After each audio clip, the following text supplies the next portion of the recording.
Hello, मेरा नाम है स्टीफन हॉकिंग, एक भौतिकी शास्त्री, अंतरिक्ष विज्ञानी और एक स्वप्न दृष्टा। हालांकि मैं चल फिर नहीं सकता और बात भी एक कंप्यूटर के जरिए करता हूँ, लेकिन मेरे दिमाग की उड़ान बहुत ऊंची है, उसे किसी सहारे की जरूरत नहीं। मैं ब्रह्मांड से जुड़े अहम सवालों के जवाब ढूंढता रहता हूँ, जैसे कि क्या जिंदगी का कोई मतलब है? क्या इस खूबसूरत बेमिसाल दुनिया में हमारे वजूद की कोई वजह है? मैं पता लगाना चाहता हूँ कि जिंदा होने का क्या मतलब है। जरा सोचिए, इंसान होने का मतलब ही है सच्चाई की हद पर रहना। आप खुद देखिए, हम इंसान बड़े ही उत्सुक जीव हैं। हम सवाल करते हैं, जवाब ढूंढते हैं। क्या हम इस सबसे बड़े सवाल का जवाब दे सकते हैं? क्या जिंदगी का कोई मतलब है? आपको शायद ये लगे कि ये सवाल तो फिलॉसफी का है, मगर मैं जानता हूं कि फिलॉसफी तो खत्म हो चुकी है। मेरे हिसाब से विज्ञान इसका जवाब दे सकता है।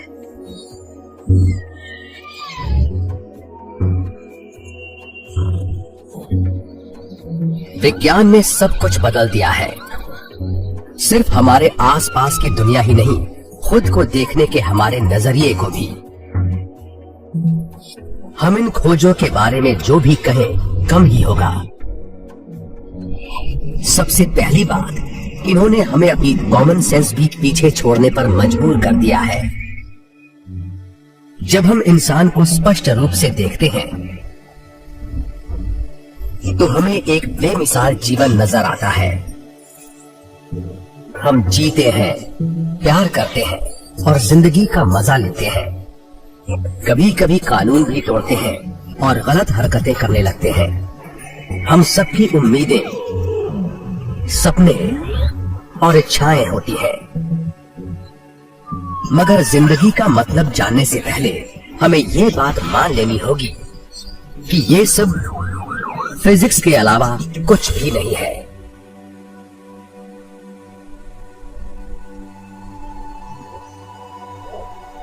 आप खुद देखिए, पूरा ब्रह्मांड कुदरत के नियमों से चलता है, जैसे कि गुरुत्वाकर्षण। ये नियम हर चीज पर नियंत्रण रखते हैं, चाहे वो परमाणुओं के अंदर की हरकतें हो या विशाल तारा मंडलों का एक दूसरे से टकराना। मेरी समझ में नहीं आता कि हम इंसान इन नियमों से अछूते कैसे रह सकते हैं। आखिर हम भी तो उन्हीं बुनियादी चीजों से बने हैं और उन्हीं सिद्धांतों पर काम भी करते हैं। हमारे सामने सबसे बड़ी चुनौती है ये समझाना कि हम इंसान क्या है और किस तरह से हम छोटे और मामूली से जीव उस विशाल, प्राचीन और ज्यादा खूबसूरत ब्रह्मांड से जुड़े हैं जिसने हम सबको बनाया है। उसके बाद ही हमें पता लग पाएगा कि हमारी जिंदगी का कोई मतलब है या नहीं, और शायद ये भी कि वो मतलब क्या है। इस अनूठे सवाल का जवाब पाने की पहली कोशिश की थी उस शख्स ने जिसका नाम था रेने डेकार। आप शायद डेकार को आधुनिक फिलॉसफी का पितामह कहें, पर मेरी नजरों में तो वो विज्ञान के पितामह थे। डेकार ने ही पहली बार कहा था कि इंसान दो मूल चीजों से बना है, शरीर और दिमाग। उन्होंने शरीर की रचना के हिसाब से उसके चित्र बनाए। उनके हिसाब से हमारा शरीर एक जीव वैज्ञानिक मशीन है, मगर उन्हें इस बात का पूरा भरोसा था कि दिमाग बिल्कुल अलग है। उन्होंने एक मामूली से थॉट एक्सपेरिमेंट से इसे साबित भी किया। उन्होंने कल्पना की कि उनका शरीर है ही नहीं और वो एक भूत की तरह हवा में उड़ रहे हैं।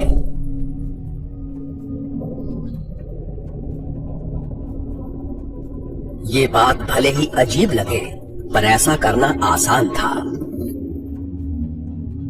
फिर ये कल्पना करने की कोशिश की कि उनका दिमाग भी नहीं है, मगर वो ऐसा कर नहीं पाए। जाहिर है बिना दिमाग के आप कोई कल्पना कैसे कर पाएंगे। तब उन्होंने इसे एक लाइन में बताया, मैं सोचता हूं इसलिए मेरा वजूद है। वो मानते थे कि बुनियादी तौर पर शरीर और दिमाग दो अलग अलग चीजें हैं। ये दोनों आपस में कैसे जुड़े हैं, इसका पता लगाकर ही हम ये जान पाएंगे कि जिंदगी के मतलब का वैज्ञानिक आधार क्या है। इस मामले में भी डेकार अपने वक्त से काफी आगे थे। उन्होंने कहा कि हमारा दिमाग हमारी रीढ़ के ऊपरी किनारे पर बने एक छोटे से उभार पाइनियल ग्लैंड से जुड़ा होता है। हालांकि वो पूरी तरह से सही तो नहीं थे, पर डेकार काफी करीब जरूर थे। आज हम भी जानते हैं कि हमारा चेतन मन हमारे दिमाग की ही देन है। वो अंग इतना जटिल है कि मैं तो उसे दंग कर देने वाला मानता हूं।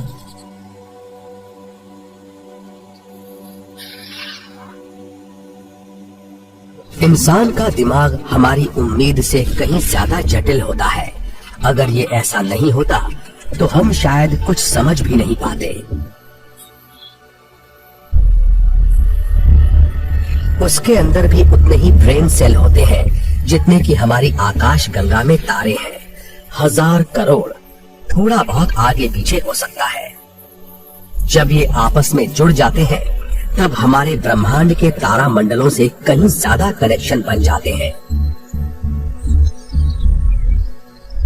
आप शायद ये भी कहें कि दिमाग का अध्ययन करना न्यूरोसाइंस का काम है, मगर चूंकि दिमाग भी इलेक्ट्रोमैग्नेटिज्म जैसे बुनियादी बलों पर ही काम करता है, इसलिए सोच भी फिजिक्स की ही बात हो जाती है, तेज जटिल फिजिक्स की।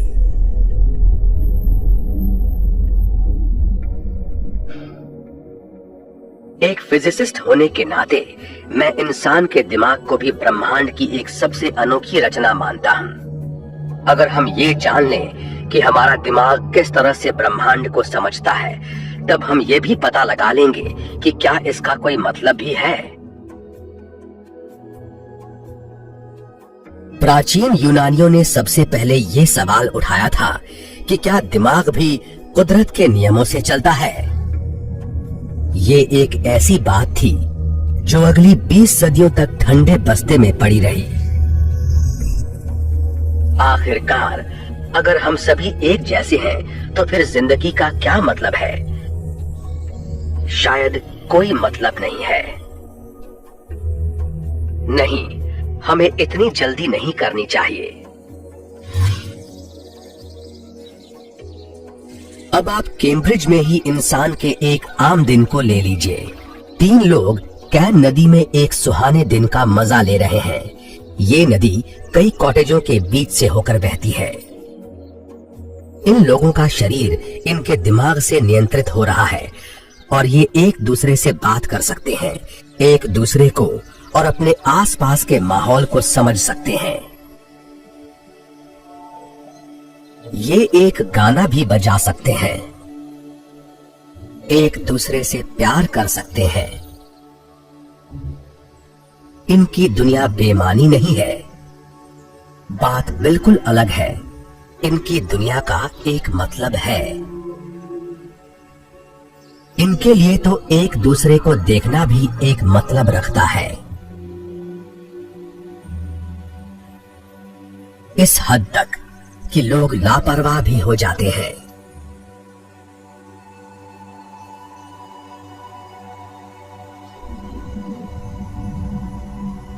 वो मतलब कहां छिपा है, इसका पता लगाना शायद विज्ञान के लिए मुश्किल है, पर इसका मतलब ये भी है कि हमें यह भी समझना होगा कि हमारे अंदर चेतना क्यों है।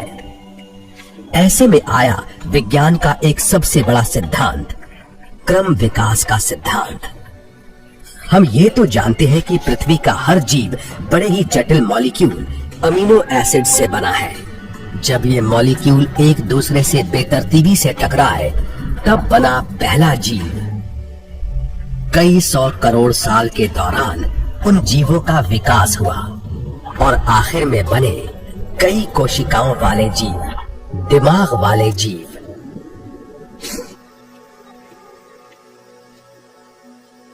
जटिल जीवों को दिमाग चाहिए क्योंकि उसकी मदद से ही वो ज्यादा से ज्यादा जानकारी को प्रोसेस कर सकते हैं।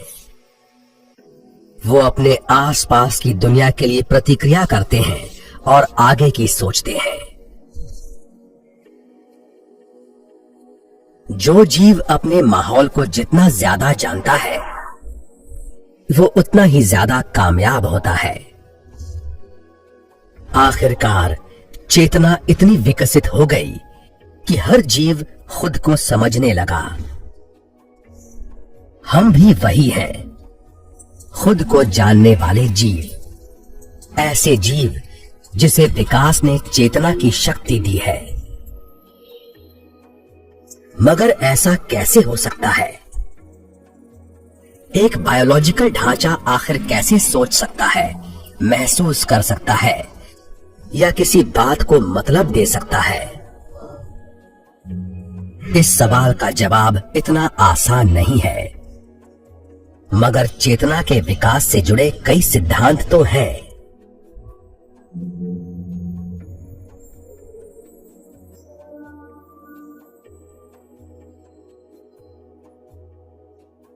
उन्नीस 1970 के दशक में एक मैथमेटिशियन जॉन कॉनवे ने कैम्ब्रिज में अनजाने में ही एक बड़ी खोज कर दी।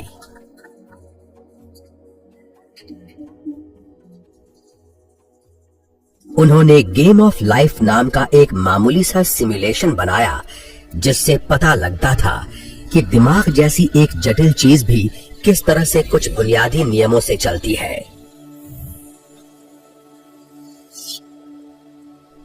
उस सिमुलेशन में एक ग्रिड थी जो शतरंज के बोर्ड की तरह चारों दिशाओं में दूर दूर तक फैल रही थी। उस ग्रिड का हर चौखाना या तो रोशन था जिसे वो जिंदा कहते थे, या उसमें अंधेरा था जिसे वो मुर्दा कहते थे।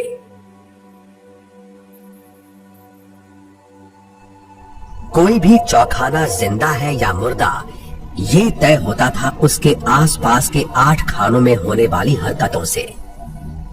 मिसाल के तौर पर अगर इस जिंदा चौखाने के आसपास कोई और जिंदा चौखाना नहीं होगा तो नियम के मुताबिक माना जाता था कि ये भी अकेलेपन से मुर्दा हो जाएगा।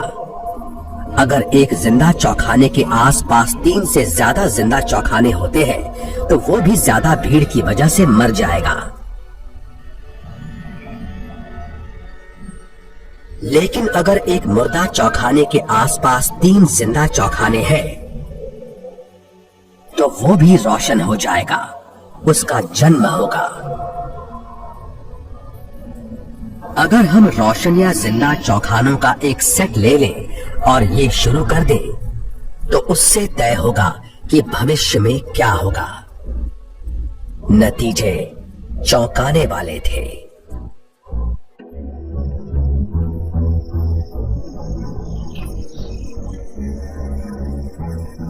जब ये प्रोग्राम चला तो अलग अलग आकार अपने आप बनने और खत्म होने लगे।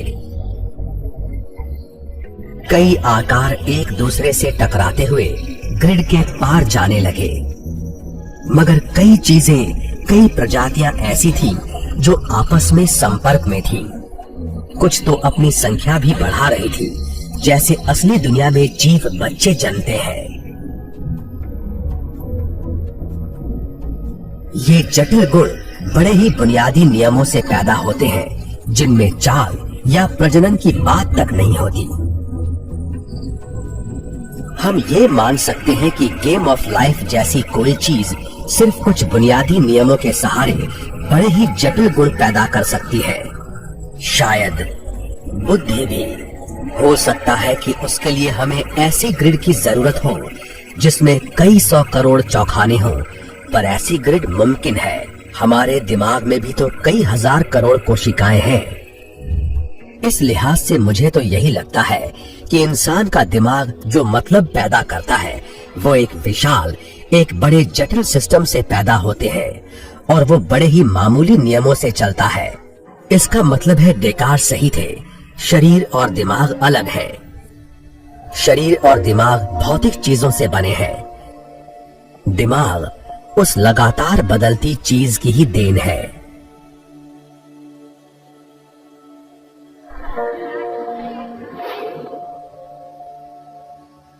हमारा शरीर हार्डवेयर है, हमारा दिमाग सॉफ्टवेयर है। वैसा ही सॉफ्टवेयर जिससे मैं आपसे अपनी बात कह पा रहा हूं। मगर इससे एक समस्या खड़ी होती है, हमारी इच्छा की समस्या। जब मैं छोटा था तब मेरे पिताजी मुझे डॉक्टर बनाना चाहते थे, मगर मैंने फिजिक्स पढ़ना पसंद किया। अब लगता है कि मेरा फैसला सही था, क्योंकि अब जो स्थिति है उसमें तो मैं बड़ा ही बुरा डॉक्टर साबित होता।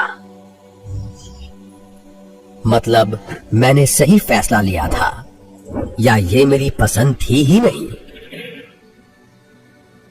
शायद मैं अपनी इच्छा को लेकर भ्रम में हूं।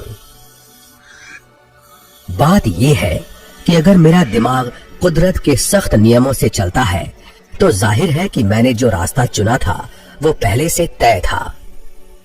सच तो ये है कि वैज्ञानिकों ने ये पता लगा लिया है कि हम जो भी फैसले लेते हैं उनके ऊपर कई चीजों का असर होता है, जैसे कि बिजली। आप शायद मेरी बात का बुरा नहीं मानेंगे। अब मान लीजिए कि हम एक सर्जरी देख रहे हैं जिसे अवेक ब्रेन सर्जरी कहते हैं। इससे स्नायुओं की बीमारियां ठीक की जाती है।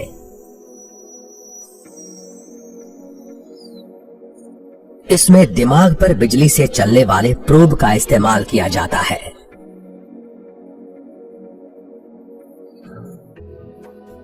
अगर हम दिमाग के सही हिस्से को बिजली से उत्तेजित करें तो हमारे मन में हाथ, पैर या चेहरा हिलाने की इच्छा पैदा होती है। इसके लिए सही जगह पर सिर्फ 3.5 वोल्ट की बिजली का इस्तेमाल करना पड़ता है। मरीज तो यही सोचता है कि वो फैसला उसने लिया है, मगर सच ये है कि फैसला डॉक्टर ने लिया है। हम ये कल्पना भी कर सकते हैं कि आने वाले दिनों में आधुनिक टेक्नोलॉजी की मदद से डॉक्टर किसी के दिमाग को अपने वश में कर ले और शायद उसे प्यार भी करवा दे। मगर बेचारा इंसान तो यही सोचेगा कि वो अपनी मर्जी से वो सब कर रहा है। सच्चाई तो इसके उलट है। वो करामात होगी उसके दिमाग में मौजूद फिजिक्स की। बहुत से लोगों को ये सोच ही डरावनी लगती है, क्योंकि वो मानते हैं कि इससे हमारी इंसानियत खत्म हो जाएगी और हम ना सिर्फ एक मशीन बन जाएंगे बल्कि ऐसी मशीन बन जाएंगे जो बुरी ताकतों के हाथों की कठपुतली होगी। हो सकता है कि मैंने फिजिक्स और बायोलॉजी में से किसी एक को चुनने का फैसला किया ही न हो। शायद फिजिक्स के नियमों ने पहले से ही मेरा करियर तय कर दिया था। शायद ऐसा ना हो। हम हमेशा कुदरत के नियमों से किसी बात का अंदाजा नहीं लगाते। हम हमेशा ये नहीं बता सकते कि पासे पर कौन सा अंक आएगा, जबकि ये पूरी तरह से फिजिक्स है।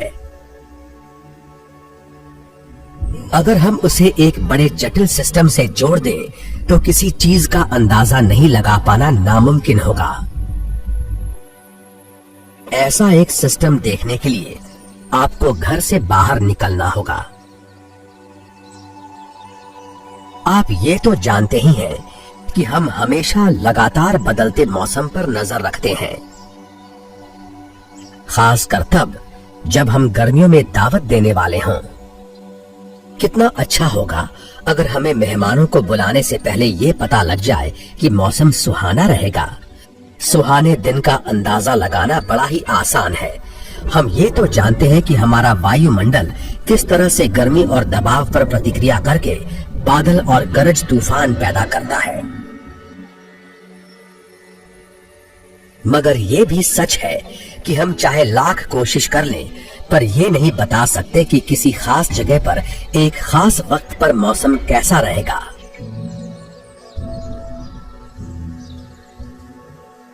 हम मौसम की भविष्यवाणी अक्सर मामूली से मॉडलों से करते हैं, मगर वो हर छोटी से छोटी बात का ध्यान नहीं रख सकते। मगर उन छोटी छोटी बातों के अंजाम काफी बड़े होते हैं। हो सकता है कि अमेज़न में एक तितली पंख फड़फड़ा रही हो और यहाँ आपकी दावत पर पानी फिर जाए।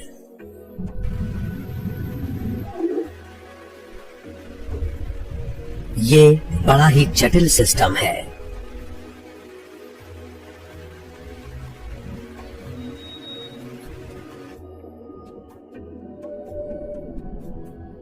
मुझे लगता है कि हमारा दिमाग भी एक जटिल सिस्टम है। पृथ्वी के वायुमंडल की तरह हम भी फिजिकल नियमों से चलते हैं, पर हमारे बारे में भी अंदाजा नहीं लगाया जा सकता। दिमाग भी हमारे सिर के अंदर के मौसम जैसा ही है। हमारी इच्छा वो प्रक्रिया है जो उस वक्त सामने आती है जब इस बड़े ही जटिल सिस्टम के सामने एक पसंद आती है। मैं आपको ये बात समझाता हूं। आप ये सोचिए कि एक आदमी रात में जागता है और उसे प्यास लगती है। अब मान लीजिए कि इंसान के दिमाग के बारे में मेरी राय सही है और इंसान का दिमाग कुदरत के नियमों से चलता है। अब उसमें हमारी मर्जी कहां आती है? चलिए हम उसे कुछ चुनने का मौका देते हैं। वो प्यास बुझाने के लिए संतरे या सेब का रस पी सकता है। जैसे ही उसे सेब के रस की गंध मिलती है, उसके न्यूरॉन जाग उठते हैं और उसकी पुरानी यादें ताजा हो जाती हैं। उसे सेब के बाग में बिताए वो सुनहरे पल याद आ गए। वो फौरन फैसला कर लेता है। उसका फैसला हैरान भी नहीं करता। वो तय कर लेता है। उसकी पसंद को ही हम उसकी इच्छा कहते हैं। मगर ये बात भी फिजिक्स से ही जुड़ी है। पीछे देखें तो मैंने भी एक फिजिसिस्ट बनने का फैसला किया था। मैं उसके बारे में यही कह सकता हूँ कि वो मेरी इच्छा थी, क्योंकि इच्छा भी एक जटिल फिजिक्स है और वो तब काम करती है जब हम कोई फैसला करते हैं। लेकिन अगर हमारी पसंद सिर्फ फिजिक्स है तो कहीं ऐसा तो नहीं कि हम खुद भ्रम में हैं और जिंदगी का कोई मतलब ही नहीं है? इसका जवाब पाने के लिए हमें और गहराई में जाना होगा और कुदरत की सच्चाई पर ही सवाल उठाने होंगे। सच्चाई। हम में से ज्यादातर लोग सच्चाई के बारे में एक आम धारणा रखते हैं। हमारे आसपास की दुनिया हमारे सहारे नहीं है। उसमें कई ऐसी असली चीजें हैं जो असल में वहां है। मगर विज्ञान हमारी इस बुनियादी राय से ही पर्दा हटाने की कोशिश कर रहा है और वो जिंदगी का मतलब जानने की कोशिश कर रहा है। अब इस छोटी सी लड़की को ही ले लीजिए जो मोन्जा इटली के एक भीड़ भरे बाजार में घूम रही है। उसके लिए हकीकत है आवाज, रंग, स्वाद और गंध, जो आधारित है उन जानकारियों पर जो उसकी इंद्रियां उसके दिमाग को भेज रही हैं। अगर हम ये मान लें कि दिमाग भी हमारे सिर के अंदर एक मौसम व्यवस्था जैसा ही है जो फिजिक्स से चलता है पर उसका अंदाजा नहीं लगाया जा सकता, इससे सच्चाई अपने आप ही टूटने लगती है। वो सबके लिए अलग अलग होती है। मेरे लिए जो हकीकत है वो शायद आपकी या इस मछली की ना हो। इसकी हकीकत तो इस गोल फिश बोल तक ही सीमित है। हर चीज बंद और ढकी हुई। मुझे नहीं लगता कि एक सच्चाई दूसरे से बेहतर होती है। इसका मतलब है कि सच्चाई देखने वाले के दिमाग में होती है। जब हम इसके बारे में सोचते हैं तो लगता है कि हमारा नजरिया पूरी तरह से सही नहीं है। हमें तो यही लगता है कि इंसान की आंखें हमारे आसपास की दुनिया को अच्छी तरह से देख लेती हैं, मगर हमारी ये सोच भी सही नहीं है। हमारी आंखें एक बहुत छोटी सी जगह को ही अच्छी तरह से देख पाती हैं, हाथ भर दूर हमारे अंगूठे के बराबर की जगह को। हमारी आंखें हमारे दिमाग की ऑप्टिक नर्व को बिजली के सिग्नल भेजती है। जहां ये नर्व हमारी आंखों से जुड़ती है, उस जगह का मतलब है कि हमारी आंखों में ब्लाइंड स्पॉट 2 होते हैं, मगर हम 2 ब्लैक होल से अपनी धुंधली दुनिया को नहीं देखते। इसकी वजह है हमारा एक बेहतरीन अंग जिसे दिमाग कहते हैं।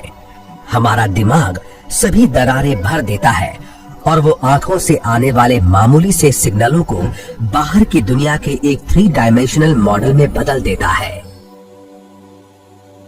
हम इन्हीं मानसिक मॉडलों को सच्चाई कहते हैं। मगर ये बात जानकर हम जिंदगी का मतलब समझने के और कितने करीब पहुंचेंगे। देखिए, पहले तो ये एक बुरी खबर लग रही थी। अगर सच्चाई भी हर इंसान के दिमाग में बना एक मॉडल ही है, तो फिर वो मतलब कहां से मिलेगा? इसका मतलब है कि दुनिया में सच्चाई जैसी कोई चीज ही नहीं है। ये बात भले ही अजीब लगती हो कि सच्चाई के बारे में हमारी राय पर शक करना सही है, मगर मुझे लगता है कि जिंदगी का मतलब जानने के लिए हमें इस सवाल का जवाब ढूंढना ही होगा कि स्वतंत्र सच्चाई है भी या नहीं।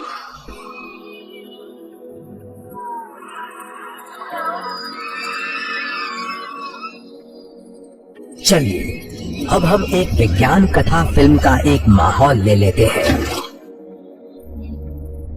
हमारे आसपास की दुनिया असल में किसी आला दिमाग की बनाई एक बहुत बड़ी व्यवस्था है। एक विशाल सुपर कंप्यूटर हमें हर तरह की इंद्रियां देता है, जिससे हम देखते, सुनते या महसूस करते हैं। मगर सच तो ये है कि हमारे पास इंद्रियां हैं ही नहीं। हमारे शरीर का वजूद नहीं है।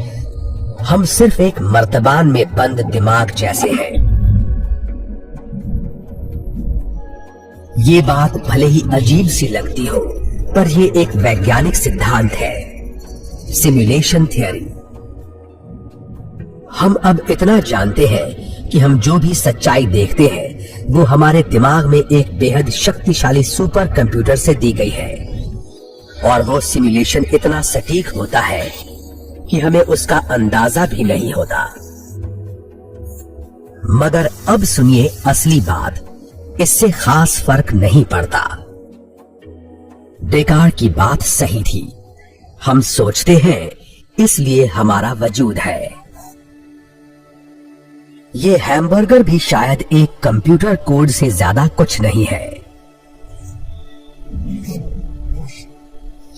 मगर उसे खाने का मन हमारी इच्छा है। हमें भूख महसूस होती है। हम भले ही सिमुलेशन में हों, पर हमारा दिमाग है।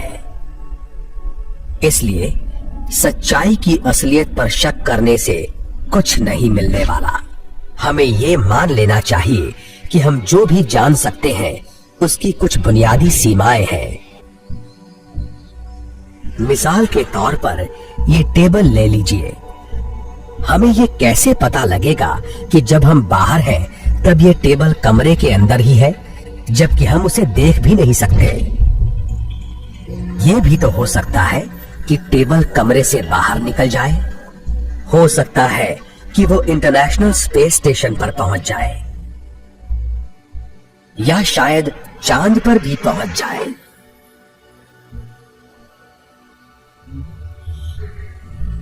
इतनी लंबी सैर के बाद वो शायद उसके पहले ही कमरे में लौट आए जब आप कमरे के अंदर आते हैं। माना कि ऐसा शायद ही हो सकता है, पर हो तो सकता है। हम तो यही मानते हैं कि जब हम कमरे में नहीं थे तब भी टेबल वहीं पर थी। सच्चाई को मानने का हमारा यही बेहतरीन मॉडल है। हम विज्ञान में भी तो यही करते हैं। हम ब्रह्मांड के काम करने के तरीके के बारे में अपना एक मॉडल बना लेते हैं। प्राचीन यूनानियों ने सबसे पहले ऐसा कोई वैज्ञानिक मॉडल बनाया था। उन्होंने कहा था कि पृथ्वी एक बड़ा सा गोला है जो घूमती नहीं है, बल्कि ब्रह्मांड के केंद्र में स्थिर है। मगर बाद में कोपरनिकस और गैलीलियो जैसे विज्ञान के पितामहों ने उन्हीं बातों के लिए एक बिल्कुल मामूली सा मगर बड़ा ही अनोखा मॉडल बनाया। उन्होंने कहा कि पृथ्वी अपनी जगह पर घूम रही है और साथ ही साथ दूसरे ग्रहों के साथ सूरज का चक्कर भी लगा रही है।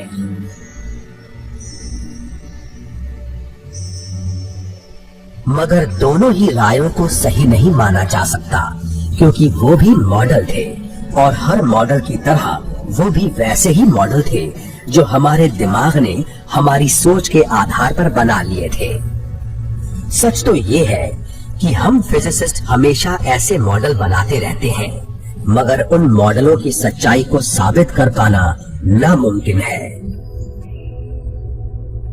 इसका एक अच्छा उदाहरण मिला 1960 के दशक में, जब फिजिसिस्ट ने बेहद छोटे छोटे कणों का यानी क्वार्क्स का सिद्धांत दिया। उनका कहना था कि उन क्वार्क्स से ही बेहद छोटे कण प्रोटॉन बने हैं। उस सिद्धांत या मॉडल के मुताबिक ये क्वार्क्स एक बल के जरिए एक दूसरे से जुड़े रहते हैं और उन्हें अलग करने की जितनी ज्यादा कोशिश की जाती है वो बल बढ़ता जाता है, मानो वो क्वार्क्स छोटे छोटे रबर बैंड से बंधे हों। इस मॉडल का ये मतलब भी था कि कोई एक अकेले क्वार्क को कभी देख ही नहीं सकता।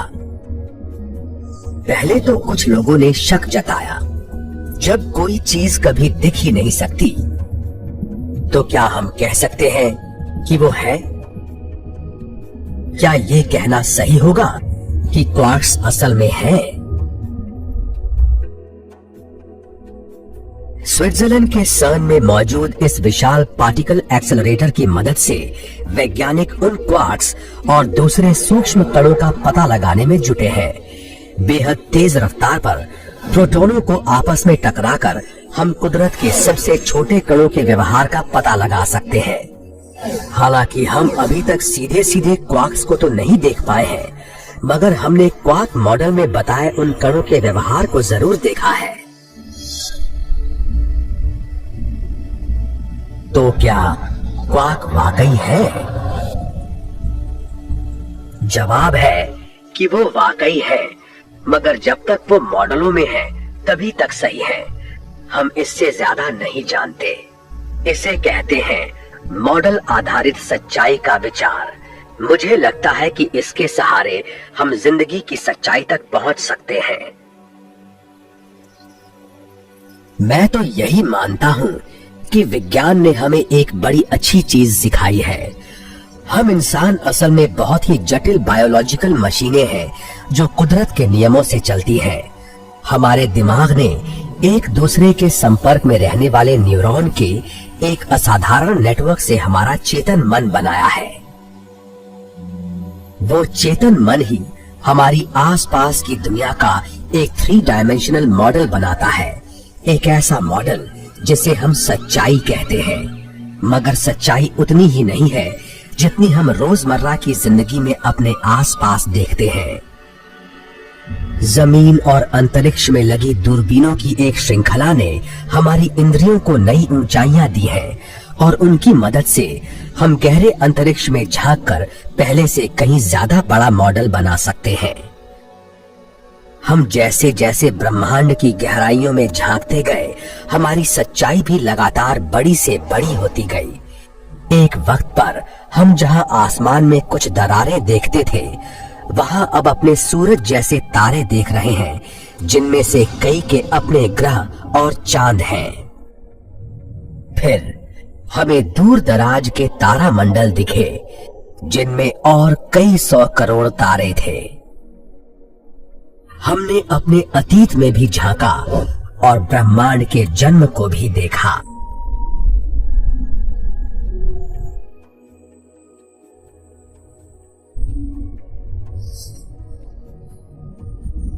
ये सब हमारे ब्रह्मांड का 1370 करोड़ साल पुराना इतिहास हमारे दिमाग में एक मॉडल की तरह कैद है। मगर जिंदगी का मतलब ढूंढने की कोशिश में ये हमें कहां ले जाएगा, इसका जवाब मेरी नजरों में बिल्कुल साफ है। वो मतलब भी असल में सच्चाई के उस मॉडल का ही एक हिस्सा है जिसे हम अपने दिमाग में बनाते हैं। अब इस माँ और बच्चे को ले लीजिए। ये दोनों अपने अपने चेतन मन में सच्चाई का अपना अपना मॉडल बनाते हैं। बच्चा अपने आसपास की जगह का मॉडल बड़ी बारीकी से बनाता है, मगर वो शायद ये नहीं जानता कि वो अभी 5वीं मंजिल पर है।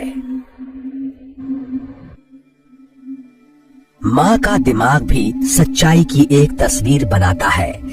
उसके लिए तो अपने बच्चे के लिए उसका प्यार उतना ही सच्चा है जितना कि उसके हाथ में मौजूद फोन। ये भी कह सकते हैं कि हमारा दिमाग सिर्फ सच्चाई का ही अंदाजा नहीं लगाता, वो हमारी भावनाओं और मतलब का भी अंदाजा लगाता है।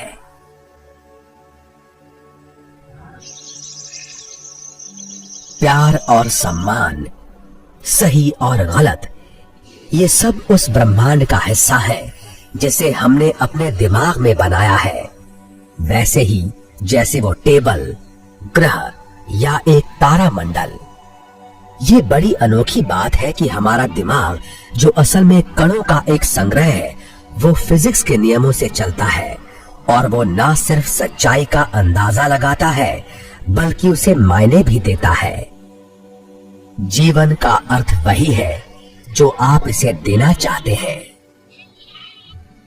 मुझे तो यही लगता है कि हम सभी ब्रह्मांड को मायने दे रहे हैं। खगोल शास्त्री कार्ल सेगन ने एक बार कहा था, हम सभी ब्रह्मांड का ही एक रूप है। जीवन का मतलब सिर्फ हमारे दिमाग की हदों में ही रह सकता है। हम ये भी कह सकते हैं कि जिंदगी का मतलब कहीं और नहीं, हमारे दिमाग में ही छिपा है। इस लिहाज से कई मायनों में हम सबसे बड़े रचयिता हैं।